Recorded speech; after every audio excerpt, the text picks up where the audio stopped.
وده بان في الاعتصام اللي فات. ليه الاعتصام اللي فات ما وقعش المجلس؟ لان المجلس ده ايه؟ المجلس ده بيمثل مصالح ال1000 عيله الكبيره في مصر.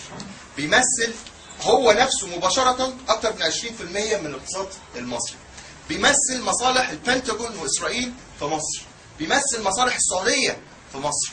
اللي يقول ازاي بتقول على الجيش ده بيحمي الشعب، الجيش ما بيحميش الشعب في مصر. الجيش المصري بيحمي مصالح اعداء الشعب المصري، سواء اعدائه الطبقيين داخليا او اعدائه الخارجيين. ده دور الجيش المصري. الجيوش ما بتنهارش بسهوله. قياده الجيوش ما بتسقطش بسهوله، لانه هو ده قلب، بيسموه القلب الصلب. ده الناس اللي بتحب الجيش قوي تقول لك ده القلب الصلب بتاع الدوله، وما تجيش تحت القلب الصلب وانت كده هتسقط الدوله. طب ما احنا عايزين نسقط الدوله، ما احنا بنعمل ثوره عشان نعمل ايه؟ احنا عايزين نسقط الدوله ونبني على انقاضها دوله جديده.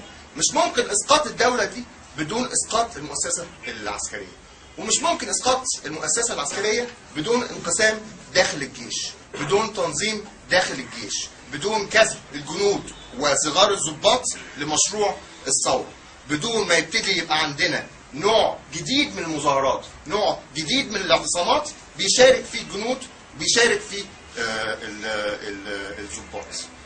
ده نفسه مش هيحصل غير لو في ضغط جماهيري واسع، غير لو فعلا عرفنا ننظم الاضرابات الجماهيريه الكبرى، الاضرابات العامه الكبرى اللي تقدر تهز المؤسسه العسكريه من جوه، اللي تخلي المؤسسه العسكريه من جوه تبتدي تنهار، تتشقق وتقع.